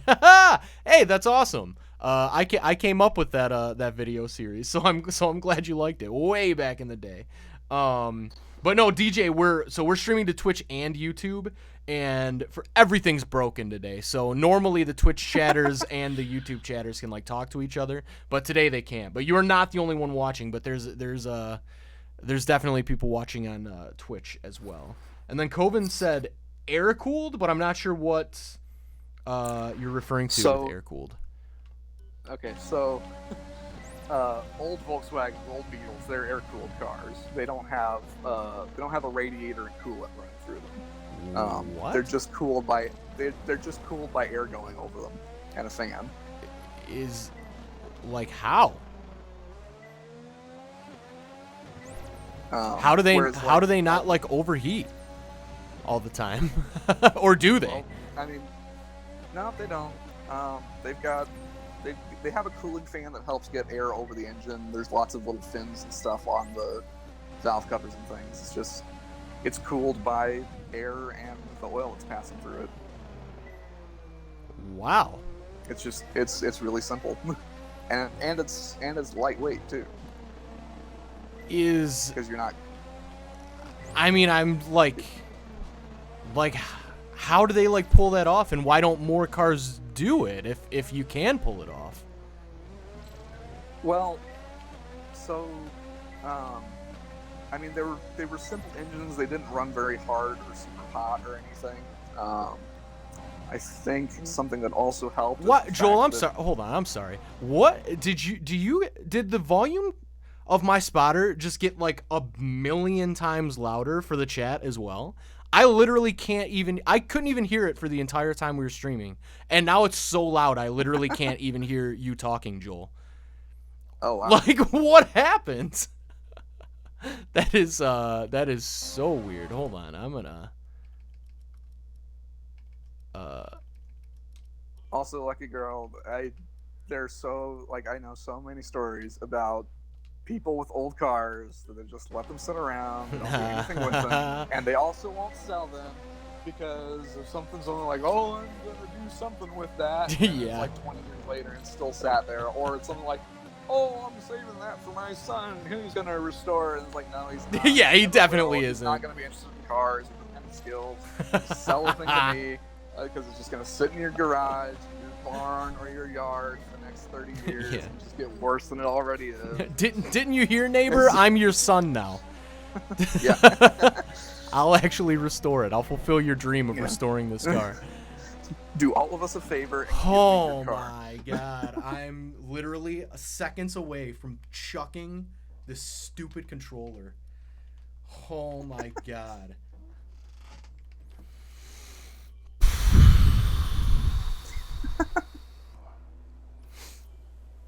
All right, I'm doing one more attempt. I'm not restarting, and this is going to be the last attempt. And then that is going to do it for the stream. FYI, everybody. And also, we have heard about the all-wheel drive Lexus ES. We have a story on Autoblog right now about it. Oh, very cool.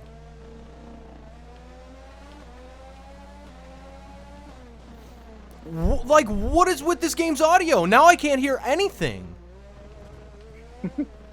Is it being so? Is it my headset? Is it being like super weird for you guys in the chat? I mean, I have my computer on mute because I've got my headphones. No, on, so I yeah, honestly for can't tell you. sure.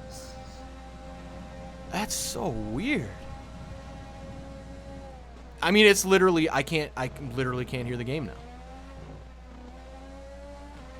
Makes no sense. Yeah, if it's a so Lucky's saying that thinks it's a like 2000s Beetle, so that would definitely be a water cooled new Beetle. That ran from 98 to 2010 or 11, one of those two. And that also like my generation of Beetle. Those were based on the Volkswagen Golf, and so they were front drive, front engine, water cooled instead of rear engine, rear drive, air cooled, like the original Beetles from after World War. Well, technically a few even before the war and during the war, but also after World War II all the way up to 2003. Nice. And to your question, Eric, with air cooling. So a couple of things that were going in the Volkswagen's favor. It wasn't an engine that was making a lot of power or revving really high. So like it's not an engine that was really going to get super hot. Also, I think something that probably would help it is the fact that it's a flat engine. So there's a lot of surface area above, below, and around the engines. Around the engine, so you can get a lot of air circulating through there. If it was a V4 or an inline 4, maybe, I don't know, it might have been a little bit harder to get airflow through there. Maybe not necessarily, but the reason that it's not done as much now is with water cooling.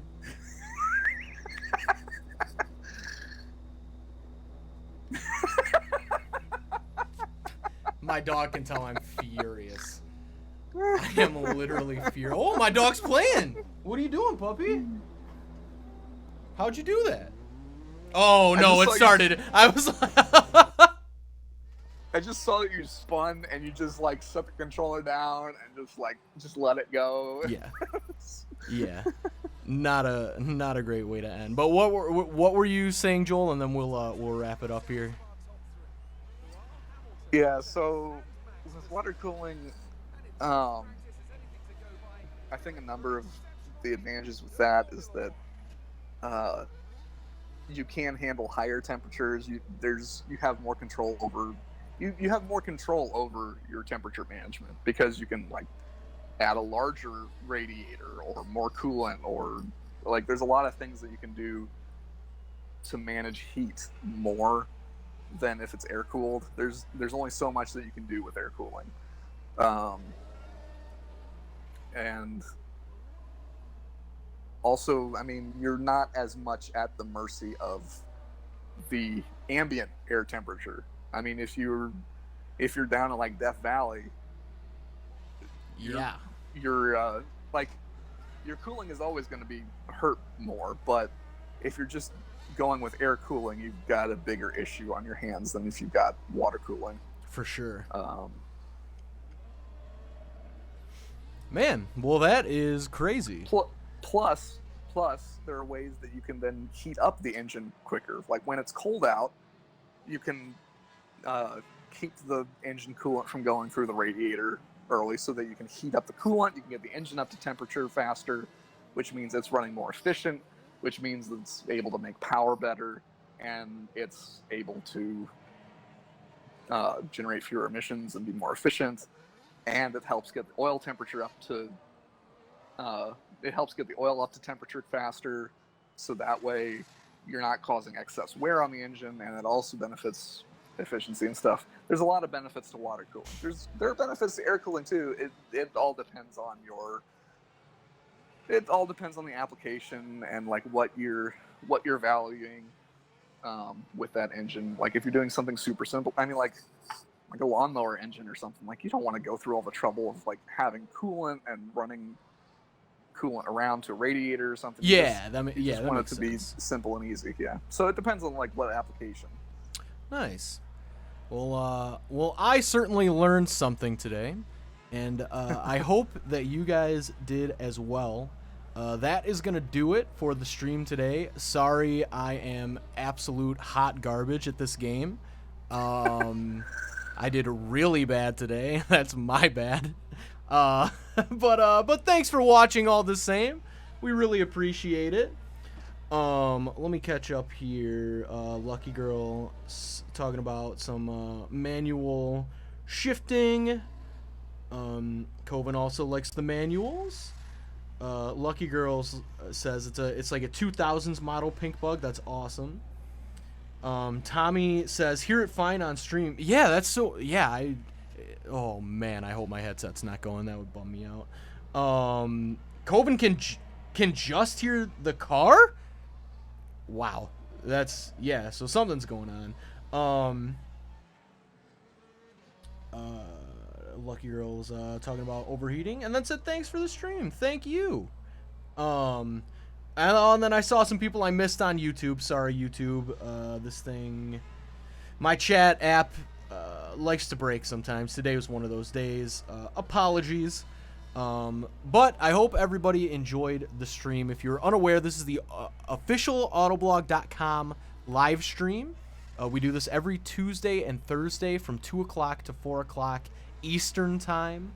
If you're unaware of what Autoblog is, we are a website. It's autoblog.com. We have all the latest automotive news and reviews. As you just heard, Joel said we actually recently just put up a story on the Lexus ES 250.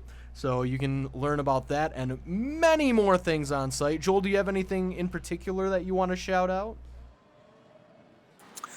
Let's see. We've got a variety of spy shots up today, including the accurate MDX and something else that I'm blanking on all of a sudden. We've also got pictures up of the Subaru Levorg, which is significant because it is basically the WRX's station wagon cousin from Japan, and gives us a preview of what the next WRX will look like. Oh, nice, very cool.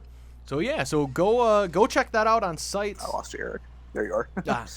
Yeah, so that's awesome. Go check that out on site. You can also find us on social media. We're on Facebook, Twitter, Instagram. We have a podcast. You can check that out. It's just called the Autoblog Podcast. That is available everywhere where podcasts are. We do have a merch store. It is at redbubble.com/people/autoblog. And we do have masks now available on the store, Autoblog masks. So you can check those out if you're interested. And then what I like to do to sign off the stream is, as we all know, the world's insane right now. And there are a lot of charities that could use donations. So if you have some money just like burning a hole in your pocket, consider giving to a charity that you like. If you don't know where to start, we have a handful that we like in our Twitch bio that you can check out. But yeah, that is always a nice thing to do. So consider doing that if you can. But otherwise, we will see you guys back on Tuesday at 2 o'clock. Probably not with this game. I think I'm going to take a little break from this one because I am pretty mad right now at how bad I am. So, but we'll be back with a very fun racing and or driving game next week for sure. So yeah, Tuesday at 2. We will see you then. Thanks for joining me, Joel, and thanks for watching, everybody. And we will see you next time. Adios.